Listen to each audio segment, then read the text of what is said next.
After a few months, we had our first argument, as couples do, and he smashed the front windscreen. And I thought, wow, the guy's got power. And I kind of laughed it off until our next argument, and I felt that power to my face.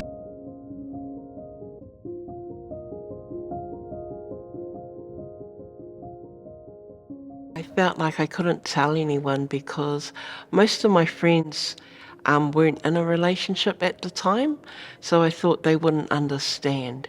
And because I loved him, I thought I was helping him and only I could save him. They wouldn't understand that. And I didn't want them to persuade me into leaving him. So I continued on. And I think I couldn't say anything to my family because I've got older brothers who have never touched me. So I pictured that they would kill him. And I was afraid of that, and then the shame that that would bring to my family. The first person I told was my youngest brother, because we grew up so close. We're like twins.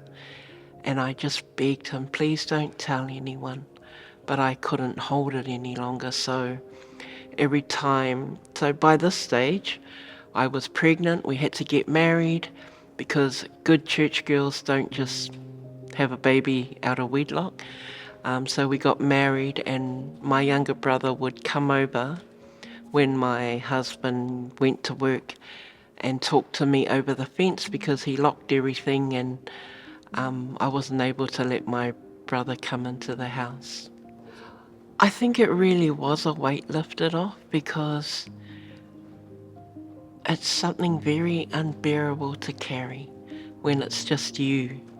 When I tried to speak to people at the church we were at, they told me that it's because I don't know how to submit, and I will get punished until I learn to submit to him. So being able to talk to my little brother gave me not just comfort, but it reminded me of who Solo was, because I was starting to forget what Solo looked like. I finally told my best friend. I wrote a letter and sent it secretly to her, and she turned up one morning and said, get in the car, we're going. Because I was so afraid and fearful, I said to her to wait. I needed to clean the house first. And she just grabbed my son, who was 11 months at the time, and she said, if you're going to live in this, that's your choice. I will not let your son live in it. And then I clicked, oh my gosh, I can't have my son gone. I will definitely get it. So that's how we finally, after 6 attempts, left my husband.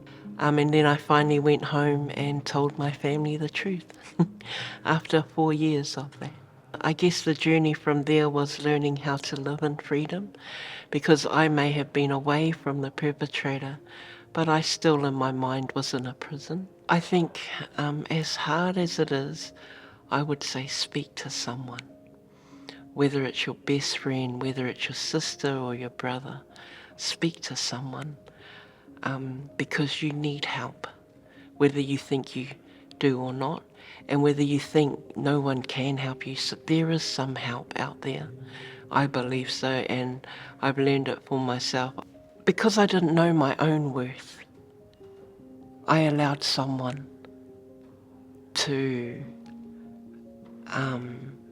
measure it for me, but I didn't need to. And I think that's my biggest message is, woman, you are worthy. Young girls, you are worthy. When your boyfriend slaps you, or when your partner's telling you you're ugly, you're worthy. And it's, if you know your worth, you won't receive that rubbish. I didn't know my worth, so I took on something that shouldn't have been mine and carried that burden for a while. And I'm so grateful I'm free of it. But at the time, day and night became merged into one thing because of the fear.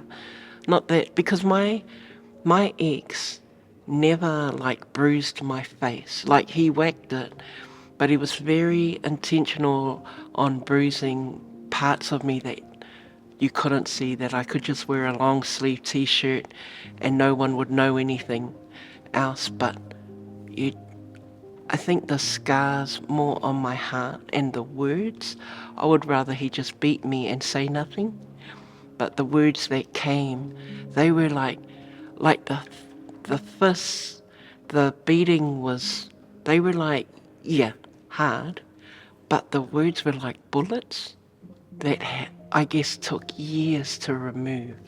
And so, yeah,